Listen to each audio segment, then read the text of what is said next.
Hello again, I'm Phil Netto, and welcome to Deconstructing Lewiston-Auburn and Maine History, Episode 3. After I finished episodes 1 and 2 of this Raytheon story, I was convinced that episode 3 would easily wrap up what I believed would be a three-part series about Lewiston's Raytheon experience. As it turns out, what I uncovered in trying to explain how Raytheon's departure impacted the cities of Lewis and Auburn was how other important elements of this story deserve more time in this YouTube channel program. So part 3 of this Raytheon series will cover one of the people who played a pivotal role in not only helping Lewiston land the Raytheon deal, but also directly impacted one of the city's and the state's most important historical moments that continues to be discussed nationally and internationally to this day. So I hope you enjoy episode 3 and part 3 of this Raytheon Lewiston series that will look into Sam Michael's role as Lewiston's development director and how his experience as a boxing and entertainment promoter impacted one of the city's most globally recognized moments. When Raytheon announced that it would be shutting down its Lewiston plant and move its entire semiconductor and transistor manufacturing operation to Mountain View, California, the reactions from Lewiston officials were both understandable and predictable.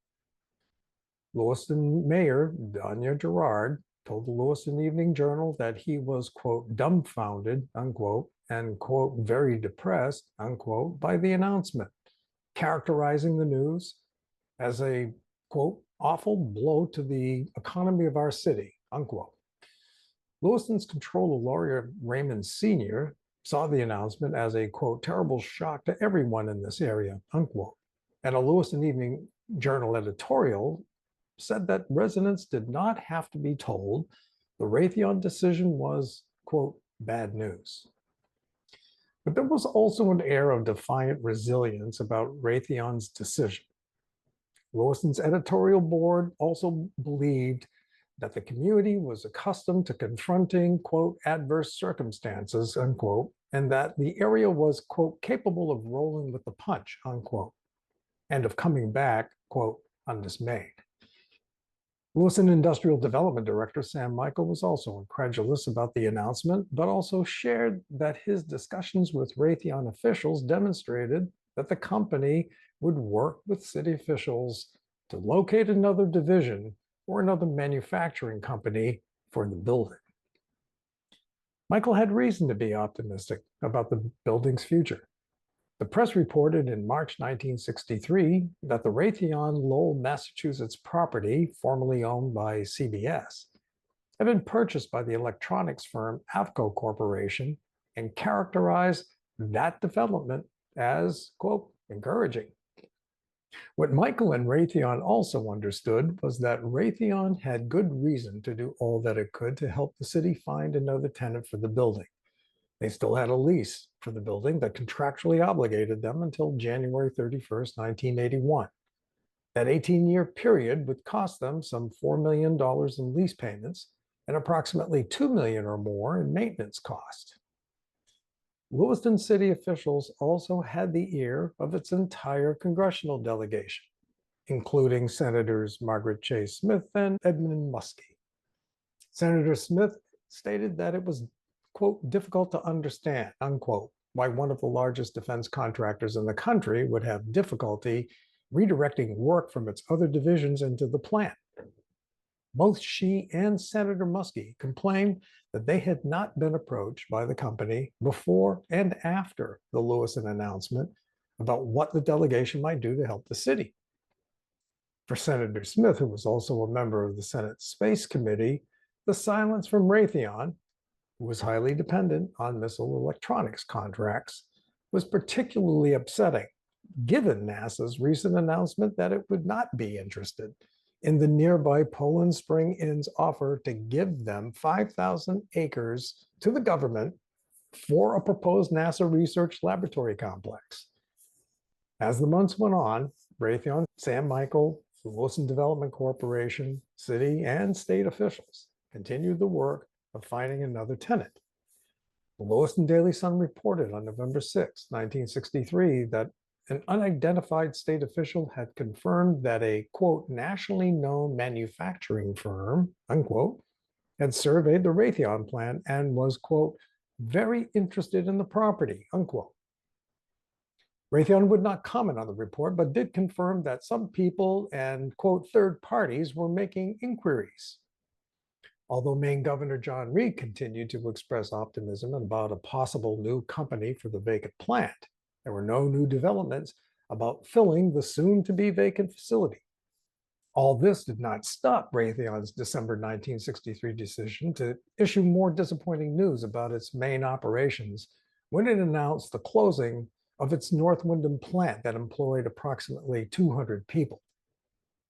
The end of 1963 would be marked by the prospects of more unemployed Raytheon employees, the remaining uncertainty about the vacant Lewiston Raytheon building, and renewed uncertainty about Sam Michael's future with the city of Lewiston.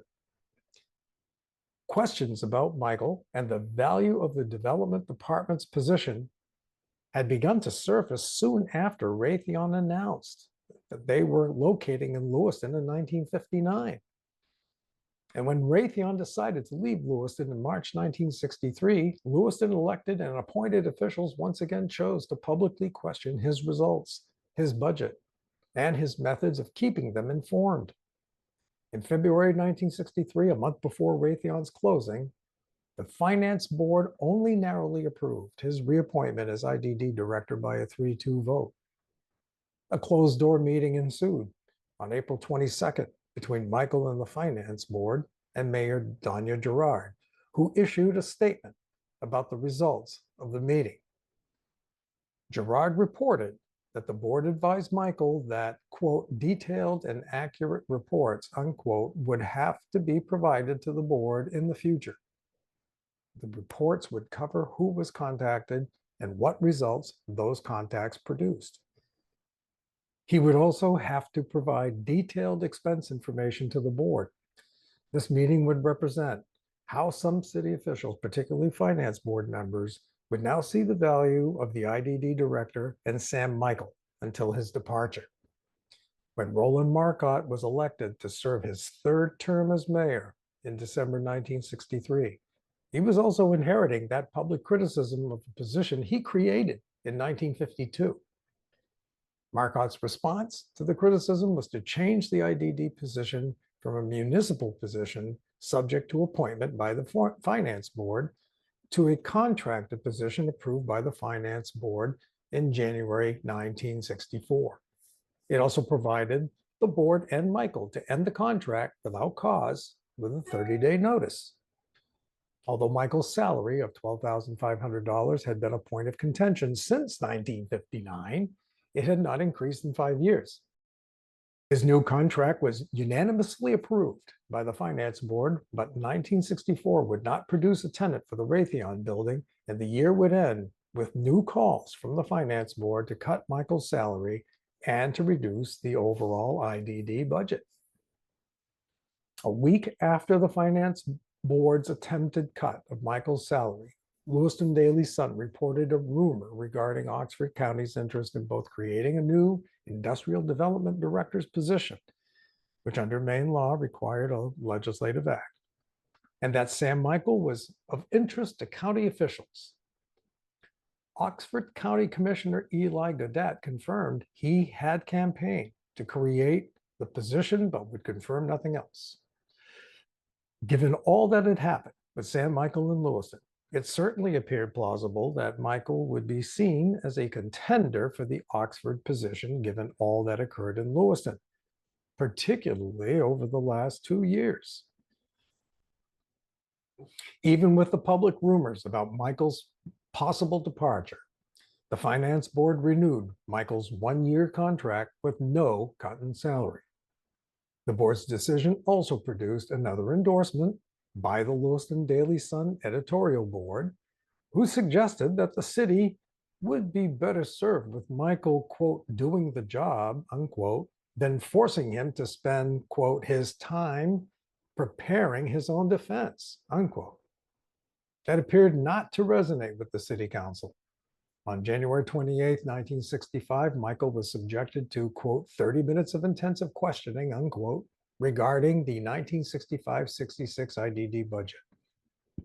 On February 9th, the city council cut the IDD budget, with some aldermen calling for the outright termination of the department or placing its elimination as a ballot question in a local referendum. Councilor George Call punctuated the criticism by stating that there was, quote, certain proof that the Economic Development Office is a big joke, unquote. A month later, the legislative bill to create the new Oxford County Industrial Development Department was signed into law by Governor John Reed. Once again, Sam Michael was mentioned in the press as a leading candidate for the new county position. Press inquiries about Michael's interest in the new position elicited only a brief statement from Sam, confirming that if he were to resign, it would be subject to a 30-day notice.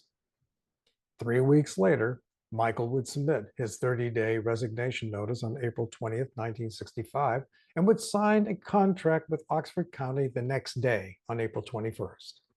He was expected to start his new position on May 24th, but his service to Lewiston would actually end on May 7th, as certain events during that period of time had changed his life, and both he and the city agreed a quicker departure was best for both parties. I could have ended this story of Sam Michael's connection with the Raytheon project when his service in Lewiston ended on May 7th, 1965. But Sam's involvement as a promoter, administrative and civic leader, and development director had already defined his historical importance both at the city and state level. That would only be enhanced when he decided to leave his Lewiston position early so that he could focus all his energy into the event that would take place on May 25th, 1965, a week before he was now scheduled to begin his new position in Oxford County. Sam would become involved in one of the most historically recognized events in Lewiston, Maine, and U.S. history, and would involve the scheduling of the World Heavyweight Championship fight between Muhammad Ali, then most often referred to as Cassius Clay, and Sonny Liston in Lewiston, Maine. How Sam became involved in the fight requires a bit of history about how he became connected to boxing, the promotion business, and the city of Lewiston. Sam Michael was born in Lowell, Massachusetts on January 19, 1906. His interest in boxing came early. At 14 years old, he became an amateur fighter and fight promoter. At 16, he had become a Golden Gloves boxer, and after 6 amateur fight wins, he lost and ended his very brief boxing career. Instead, he became a semi-pro football and ice hockey player and, quote, lasted in the semi-pro basketball ranks until he was 27, unquote. He received this education in Lowell schools that also included the Lowell Trade School. That trade school provided him employment at the Rio Motor Car Company and the Lowell Machine Company that resulted in traveling to the West Coast to install various types of industrial equipment. Michael arrived in Auburn, Maine in 1933, quote, for an installation job, unquote, with the Watson Shoe Factory, who then hired him as a shoe edge trimmer. His employment with the shoe factory convinced Sam to become involved with the local union. In 1938, Sam ran for the Lewiston-Auburn Shoe Workers Protections Association's secretary-treasurer position and ran an ad in the Lewiston Daily Sun announcing his candidacy. Although he was unsuccessful in winning the seat, the loss did not deter him from pursuing other avenues of interest that included his initiation into the Lewiston Elks Lodge in 1938. An August 17, 1938 community news brief revealed that Michael may have launched his promotional business in Maine when he paid $100 to rent the Auburn City Hall for public dances. The first public evidence of his return to the boxing business since leaving Lowell, Massachusetts, was his certification as a Maine Boxing Commission boxing judge in 1939. At that time, there were 7 judges in LA and only 1 in Portland. The Lewiston Daily Sun boxing judge article possibly confirms that Michael was not involved in boxing promotion at this time, as the article made a specific reference to James Scannell becoming a boxing judge, and that he was a, quote, well-known Lewiston man and former boxing promoter, unquote. Additionally, the absence of any Maine newspaper reference to Sam as a boxing promoter before 1941 would also refute many historical references to Michael being a Maine boxing promoter in the 1930s. That would change when an April 1941 newspaper story referred to Michael, who was, quote, going to start promoting boxing shows, unquote, with his, quote, first fight card, unquote, at Lewiston City Hall on April 17th. The fight card would involve the 19-year-old Lisbon, Maine boxer Maurice Lefty LeChance that Michael would also begin to manage. It would also be the first time that Michael and Chick Hayes, a prominent Maine boxing and entertainment promoter, would be mentioned in the news as working together. For Sam, working with Lefty LeChance helped to elevate his status in Maine as a boxing promoter. LeChance was already established as a popular local boxer, a career that had begun as a 14-year-old in 1936 at Lewiston's Punch Bowl, a boxing venue in the Dominican block on Lincoln Street until the late 1930s. LeChance would eventually fight in a non-title bout against featherweight champion Phil Terranova, and against very long odds, won a 10-round decision in Hartford on September 21st, 1943. 1 week before he was to leave for the Marine Corps. Although attempts were made by Michael to schedule a rematch and possible title bout with Terranova, injuries to LeChance's left hand and an eye gash from a previous fight resulted in both Michael and LeChance deciding not to fight Terranova. Unsuccessful attempts were later made to reschedule the fight when LeChance returned from military duty in January 1944, and the inability to schedule another fight effectively left Lefty and Michael with one fight short from possibly winning a featherweight boxing title. Michael's decision to become a boxing promoter was not confined to Lewiston City Hall, where most fights had been scheduled as far back as 1899. That was true until December 1945, when the city approved Michael's request to use the Lewiston Armory as a boxing site for a match involving world featherweight champion Willie Pep, who would become the first boxing world champion to, quote, make a ring start, unquote, in Lewiston. In addition to managing his boxer, Lefty LeChance, Sam was promoting fights at venues around the state, particularly at the Portland Expo and in Bangor. The fight game also took him outside of Maine and around New England until January 1944. At 38 years of age, Michael enlisted in the Army and left for Fort Knox, Kentucky in January 1944, and would be honorably discharged in December 1944. Upon entering the Army, Michael would turn over Lefty's managerial duties to Hartford's Willie Gore, who had trained featherweight contender Willie Pep until he left for the Navy and would later become the featherweight champion. Sam's Army absence had also created an opportunity for his brother and partner Joe to also enter the boxing promotion business that would soon be named the Maine Boxing Association. For Sam and Joe, living in the LA area meant more than just being a boxing promoter. In 1948, the Michaels Maine Boxing Association offered its services to host a boxing tournament fundraiser to benefit a proposed artificial ice facility in the field behind the Lewiston Armory and Lewiston High School, that is now the middle school. It would be called the War Memorial Arena, something that had been discussed in the city as far back as 1945. The facility was never built, but the St. Dominic High School Boosters Club and Saints Peter and Paul parishioners did pull together funding and a plan for a new covered St. Dom's Arena in early 1949 that would be opened in December 1949, but without an artificial ice system. That would change when such a system would be installed in December 1950 in the new arena, and result in the first Maine artificial ice hockey game on January 14, 1951, when St. Dom's High School beat New Hampshire's Notre Dame High School with a 3-2 victory. The Michaels would later partner with the arena in 1956 as part of a wrestling agreement with their promotion company.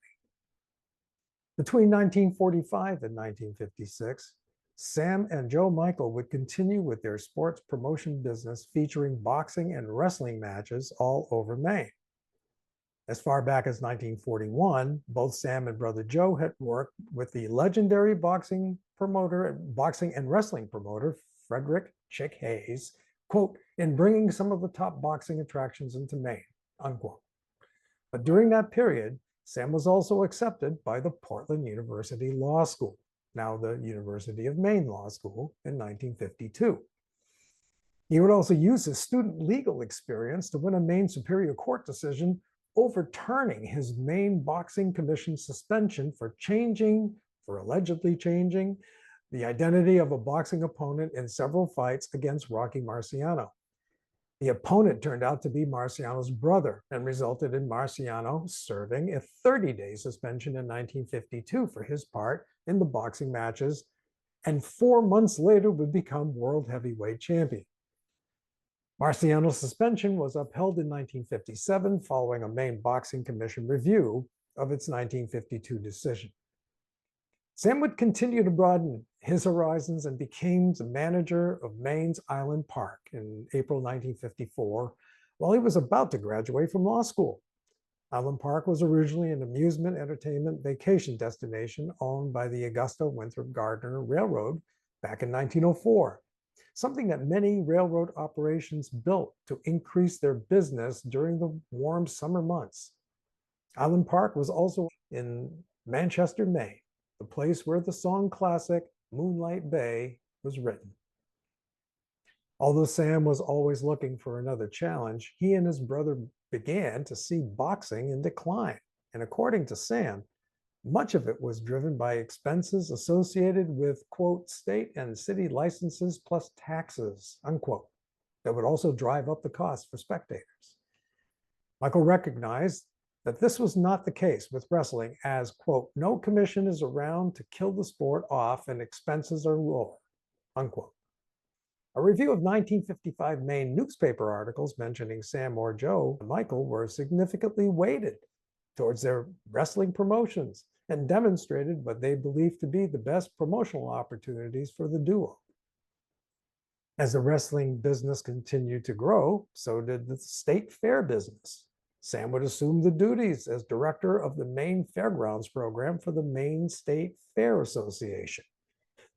He would also expand the Michael Brothers promotion business in 1956 by assuming the reins of Arena AA Sports Promotions, when his good friend and occasional promotional partner, Chick Hayes, was retiring after 31 years in the sports promotion business.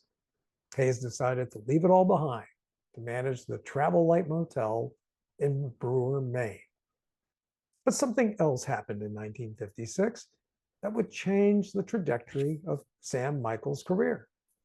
Rumors of his being hired as Lewiston's development director began to show up in press reports as early as 1955.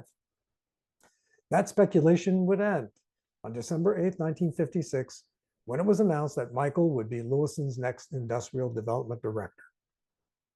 9 years later, Michael turned in his resignation to the city in April 1965, and Sam would leave the position, becoming the longest serving development director since the position was first created by Mayor Marcotte in 1952. But what Sam did not know when he turned in his resignation to Lewiston is that he would become a central figure in relocating the heavyweight title match between Muhammad Ali and Sonny Liston from the Boston Garden to Lewiston. Undoubtedly, he likely was following the unfolding events in Massachusetts, and as luck would have it, he decided to reach out to an Ali Liston promoter. About 10 days after the Lewiston resignation notice, Michael made a phone call, quote, to his pal, Boston promoter Sam Silverman, unquote. In that phone call, Michael suggested that he bring the Ali Liston fight to Maine if things continued to deteriorate in Boston. Silverman thought Michael was joking, but Sam reminded him that the, quote, live gate was not the moneymaker in the fight, It was the closed-circuit theater broadcast revenue. Michael also knew from press reports that it appeared that, quote, Massachusetts lawyers, unquote, were going to drive Silverman and his partners, the Intercontinental Promotions Company, out of the state. Michael also knew that May 25th was a set date for the fight, and time was becoming an issue. Michael would end the phone call by telling Silverman, quote, when the time comes, unquote, that he should not, quote, forget about his phone call. Michael was right about his assessment of the situation. Suffolk County, Massachusetts lawyers were making a case that Intercontinental was not licensed to do boxing business in Massachusetts. The promoters had been plagued with challenges to get the fight scheduled at the Boston Garden from the beginning. The fight was originally scheduled for November 16, 1964, but was postponed for Ali's, quote, emergency Friday the 13th, unquote, hernia surgery. The surgery necessitated that Ali did not exert himself, which would require that he not train for the fight. By mid-January, promoters believed that they would be looking at rescheduling the fight in the summer. In February, reports had the fight tentatively rescheduled for May 17th at the Garden, or for those of you from New England, the Garden. A February 9th news article reported that the new date would be between May 10th and June 7th, and that Ali was cleared to train. But Ali manager Angelo Dundee believed that it was difficult to predict how long it would take for his boxer to be ready. On February 22nd, Harold Conrad of Intercontinental Promotions announced that the fight would be held at the Garden on May 25th, 1965. The Ali camp preferred a date in June, quote, for proper conditioning, unquote, but the decision and the date were in the hands of the promoters, who had other matters that needed consideration when it came to scheduling, such as Boston Garden rentals for, quote, graduations, confirmations, and junior proms, unquote. There were also other logistics they needed to work on almost immediately. And just to make the moment of the announcement of the fight date a bit more special, the announcement just happened to coincide almost exactly with the date of the last Ali Liston fight in Miami, February 25th, 1964. On the same day that Ali and the public would finally know the confirmed date of his rescheduled rematch against Liston, Malcolm X was addressing some 500 of his supporters at a rally in a Manhattan ballroom when he was shot multiple times and killed. The man who influenced Ali's decision to become a Muslim was assassinated. The friendship between Ali and Malcolm X, a man who had risen as the Nation of Islam's second most powerful figure before the Miami Liston-Ali fight, had resulted in his conversion to Islam and his first public acknowledgement of his decision to change his religion, all happening on the day after he beat Liston on February 25th, 1964. Ali's affiliation with the Nation of Islam and its leader Elijah Muhammad, who gave Ali his name, became problematic for Malcolm X, who separated himself from the Nation of Islam in 1963 to start his own chapter. His assassination drew suspicion from Malcolm X supporters who believed that the Nation of Islam and Elijah Muhammad were responsible for the act. On the evening of the slain leader's murder, Ali's Chicago apartment incurred $4,000 in damage from a fire that started in the unit below Ali's. There were no injuries, and Ali believed the fire was accidental. He also shared that his sense of safety in Chicago or anywhere had not changed, particularly given his very public persona. But his sense of safety did not mean that violence would not happen in other parts of the country. There were acts of arson against the Nation of Islam buildings in Harlem and San Francisco on February 24th. There were also bomb threats made to the funeral home where the body of Malcolm X was located. Following the Malcolm X shootings and related arson attacks, the investigation of the incident continued, and concerns would remain about Ali's safety right up to the May 25th fight. But at this juncture, the fight remained at the Boston Garden. Both Ali and Lewiston were being followed continuously by the press for weeks. And on April 8th, press reports were published regarding Suffolk County District Attorney Garrett Burns' interest in speaking with the Massachusetts Boxing Commission about Sonny Liston at their meeting that afternoon.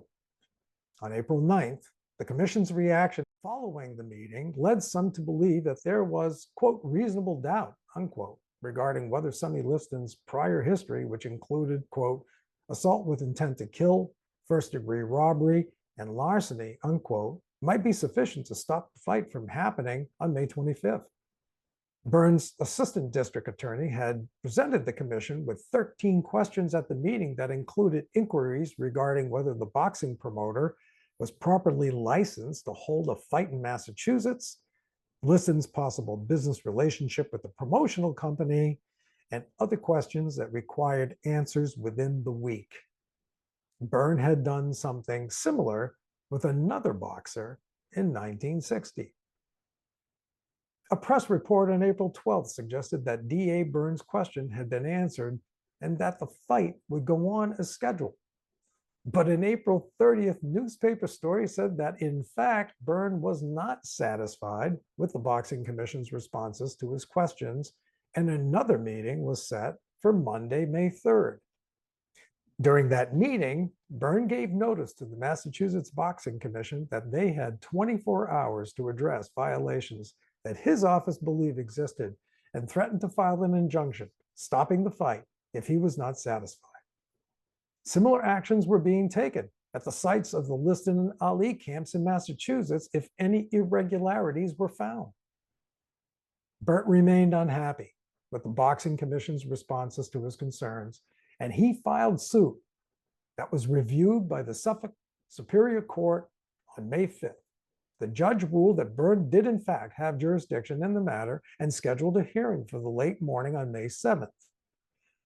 When all parties met the next day, attorney Paul Smith, representing Intercontinental Promotions, announced to a crowd at the Superior Court in Boston that the fight would likely not be held at the Boston Garden, while the, quote, lawyers and Judge Felix Forte conferred on the legality of holding the bout, unquote, in Boston. Smith proceeded to ask the judge to dismiss the suit. Both sides began to express a willingness to end the stalemate. Once all parties had agreed to stipulations that met their satisfaction, Judge Forte asked for a recess so he could assemble both sides and have paperwork drawn up. That afternoon, newspapers across the country announced that the fight would be held in Lewiston, Maine on May 25th. The fight was now 18 days away from the starting bell at the Central Maine Youth Center in Lewiston, and Sam Michael joined Governor Reed, Fred Brooks of Sports Vision Incorporated, Harold Conrad, Garland Cherry, and Bob Nylon from Intercontinental Promotions in Maine Governor John Reed's office for a hastily called news conference where the governor announced his support for the fight, ensuring that Maine would host its first World Heavyweight Boxing Championship fight in its history. The scheduling of the Ali-Liston fight in Lewiston would get worldwide attention. Many sports journalists asked how a World Heavyweight Championship fight could end up in a small municipality. Others used descriptions like, quote, depressed area, unquote, like Lewiston, and simply did not take the time to look at the public record. That was not the case for the Hartford Courant's Bill Lee, who did understand why Lewiston was selected. He knew Sam Michael, who he described as an, quote, old friend, unquote, and, quote, Lewiston's most prominent fight man, unquote. He also understood the value of closed-circuit TV and explained that it had the potential to reach far more people than simply filling up a baseball stadium that could not compete with the growing global reach of a closed-circuit pay-per-view theater system. Lee also knew that the promoters had a difficult time finding another site, and time was running out. In fact, Intercontinental Promotions had asked and failed to get commitments from cities like Cleveland, Pittsburgh, and Houston, in addition to ruling out the undersized Portland Expo and the city of Bangor because of its, quote, distance from Boston, unquote. When Michael spoke to Ali Liston fight promoter Sam Silverman on April 30th, Silverman also knew Michael's boxing and professional pedigree. Golden Gloves boxer at 16, Maine boxing connections that went back to 1939 when he became a certified boxing judge, promoting fights around the state as early as 1941, his affiliation with fighters who fought world champions, his connections with multiple nationally known promoters like Silverman, and wrestling promoters like the legendary Vince McMahon Sr., and his standing and reputation as one of Maine's most successful economic development directors. All this and access to local and state elected and administrative leaders provided him with the credibility needed to pull off the impossible and to make it all happen in only 18 days following the Lewiston announcement. The legendary status of the fight itself has only grown over the decades. Consider this: a heavyweight boxing match involving a Muslim fighter who was influenced by someone who was assassinated, creating security concerns for the title bout. The moment when actor and singer Robert Goulet, whose mother was born in Lewiston, botched the national anthem that created its own worldwide news. The closed circuit broadcast that represented, quote, the largest coaxial cable and microwave system in history, unquote. The first live satellite overseas broadcast of a professional boxing match seen in 14 countries. Ali's only first round knockout was stopped 27 seconds later because the referee never started the 10 count at 144. In the city, where in September 1946, the fastest professional boxing match in history happened when Lewiston native Al Shiner Couture knocked out Ralph Walton in 10.5 seconds. The Ali fight also produced chants of fix when Liston went to the mat and generated congressional actions to create a federal boxing commission that was never created. The only professional heavyweight championship fight in Lewiston and Maine history. The fight where screen legend Dorothy Lamore's vote on Baltimore's Civic Committee convinced them to allow Intercontinental Productions the use of their 20-foot boxing ring when they couldn't find one. The iconic Neil Leifer photo of Ali standing over a prone Sonny Liston that is now considered one of the greatest sports photos in history. A paid attendance of only 2,434 people for a heavyweight fight, the smallest in US history in the modern boxing era, and most infamously, Ali's description of the knockout blow as his, quote, phantom punch. And contrary to what Maine sports journalist Bill Green said in humorist Tim Sample's book, Maine Curiosities, sports journalist and host of HBO Real Sports Brian Gumbel did not sell popcorn at the fight. But Gumbel did have a long relationship with Ali and would later eulogize him at his 2016 memorial service in Louisville, Kentucky. During the eulogy, Gumbel mentioned that 50 years prior to the champ's passing, he had his first personal contact with Ali. He spotted him while playing basketball outside his friend's house. Ali was visiting his mentor, the Nation of Islam leader Elijah Muhammad, next door. Gumbel approached Ali and shook his hand as a Chicago 17-year-old high school senior in 1966. In the fall of that same year, Gumbel also became a freshman at Lewiston Bates College. A little more than a year after Ali's fight had taken place, only half a mile from the college. Bryant's HBO program would also send Peabody Award winner and legendary sports journalist Frank DeFord to Lewiston in 2005 to interview his good friend Neil Leifer on the 40th anniversary of the fight and his historic photo.